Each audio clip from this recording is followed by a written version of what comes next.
मैं सबसे पहले एक निष्पक्ष और पारदर्शी भर्ती की प्रक्रिया के माध्यम से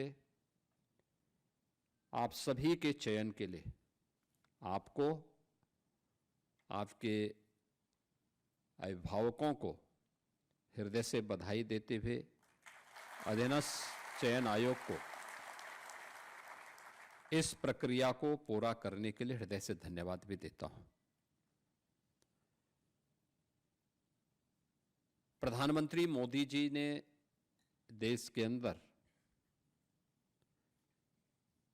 युवाओं को विकसित भारत के लक्ष्य को प्राप्त करने के लिए मिशन रोजगार के साथ अधिक से अधिक मात्रा में जोड़ने का जो संकल्प दिया है, हम सब उस संकल्प में सहभागी बन सकें, इसके लिए उत्तर प्रदेश के अंदर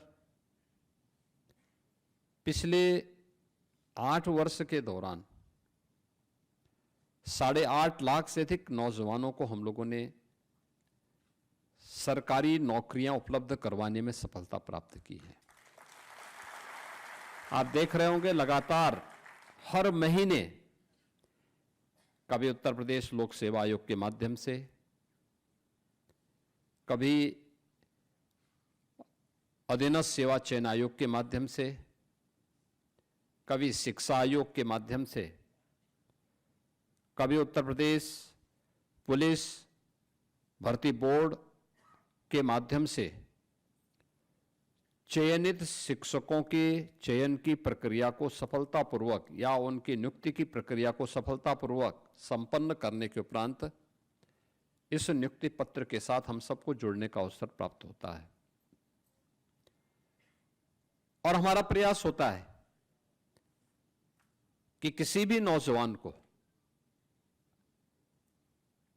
उत्तर प्रदेश के अंदर चयन की इस प्रक्रिया में किसी भी स्तर पर भेदभाव का शिकार न होना पड़े, उसका किसी भी स्तर पर शोषण न हो, उसके साथ कोई भी भेदभाव न हो, उसकी योग्यता और उसकी क्षमता के अनुरूप उसे शासन की विभिन्न विभागों में कार्य करने का अवसर प्राप्त हो सके। इसके लिए इस निष्पक्ष प्रक्रिया को पिछले 8.5 वर्ष के अंदर उत्तर प्रदेश सरकार ने पूरी ईमानदारी और प्रतिबद्धता के साथ संपन्न करने में सफलता प्राप्त की है। और आज उसी का परिणाम है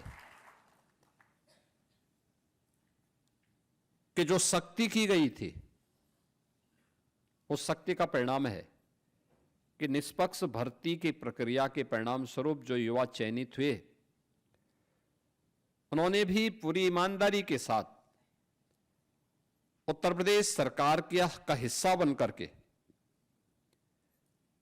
अपनी प्रतिभा और अपनी ऊर्जा का लाभ उत्तर प्रदेश को दिया। आज परिणाम हमारे सामने है।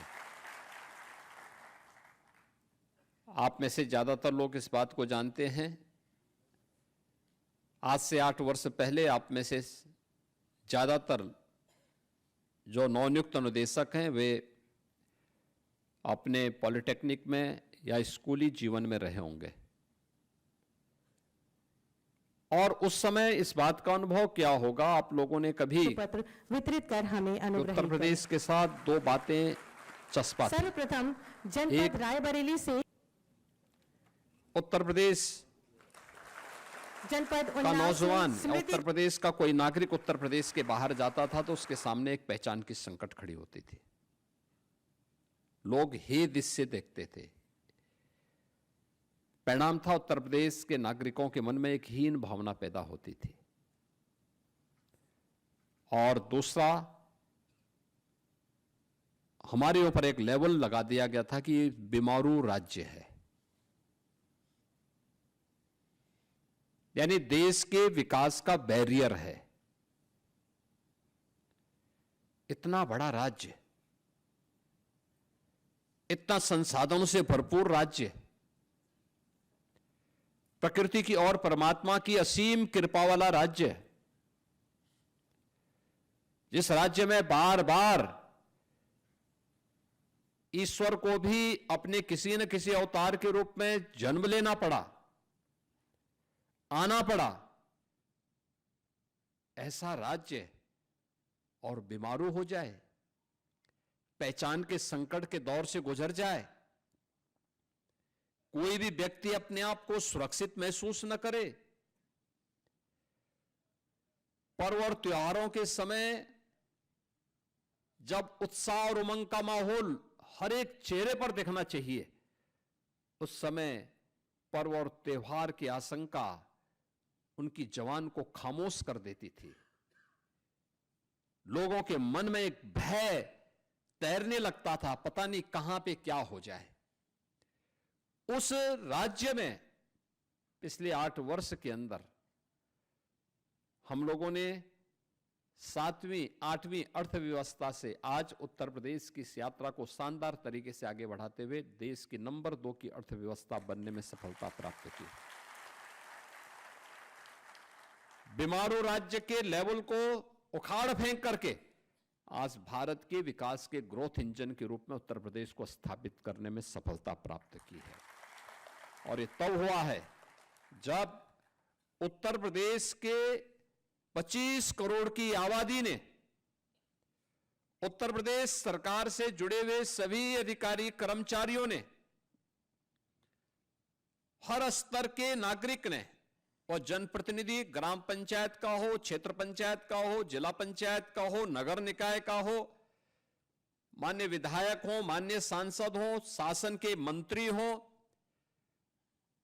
और डबल इंजन की सरकार हो, इन सब ने जब मिलकर के प्रयास किया तब ये परिणाम हमारे सामने आए। आज उत्तर प्रदेश देश के अंदर सबसे तेज गति से अग्रसर प्रदेशों में गिना जाता है। सबसे तेज गति से विकास की दर उत्तर प्रदेश की देश के अंदर सब सर्वाधिक है। हर एक क्षेत्र में आज उत्तर प्रदेश अग्रणी स्थानों में आता है। 17 के पहले जो प्रदेश बॉटम 5 में था, आज वो प्रदेश देश के अंदर ज्यादातर स्कीम में नंबर 1 पर है, और जहां पर नंबर 1 पर नहीं, वहां टॉप 3 में उत्तर प्रदेश को कोई नहीं हटा सकता। वहां पे उत्तर प्रदेश ने यह अपनी गति को इस रूप में प्रगति की तरफ आगे बढ़ाने में सफलता प्राप्त की। और ये तब जब हम लोगों ने उत्तर प्रदेश के नौजवानों के लिए एक बहुत साफ सुथरा मंच दिया। आप में से जितने भी 1510 अनुदेशक चयनित हुए हैं, किसी को भी कहीं से सिफारिश कराने की नौबत नहीं आई होगी। किसी को पता ही भी नहीं रहा होगा कि उसका चयन होगा नहीं होगा। जिसने तैयारी की होगी उसका चयन हुआ है, जिसने नहीं की होगी तैयारी करेगा, फिर आने वाले समय में होगा। एक विश्वास मन में होना चाहिए, और ऐसा नहीं कि अब उत्तर प्रदेश के अंदर केवल सरकारी नौकरी के भरोसे ही लोग काम करें। अब तो नौकरियों की एक पूरी बौछार हो रही है। प्रदेश के अंदर कानून व्यवस्था का जो माहौल पैदा किया गया, सुरक्षा का एक बेहतरीन माहौल पैदा किया, दंगा मुक्त, गुंडागिर्दी से मुक्त, माफिया मुक्त राज्य की अवधारणा ने उत्तर प्रदेश में बड़े बड़े निवेश को आमंत्रित किया। और इसका सर्वाधिक लाभ अगर किसी को प्राप्त हुआ है तो व्यावसायिक शिक्षा, कौशल विकास और उद्यमिता से जुड़े हुए नौजवानों को हुआ है। जहां भक्ति है हर शब्द में, कथाओं में छुपे हैं दिव्य रहस्य, और ज्योतिष देता है जीवन को दिशा। धर्म से जुड़ी हर बातों को जानने के लिए हमारे चैनल स्तुति को सब्सक्राइब करें। चैनल पर जाने के लिए इस लिंक पर क्लिक करें।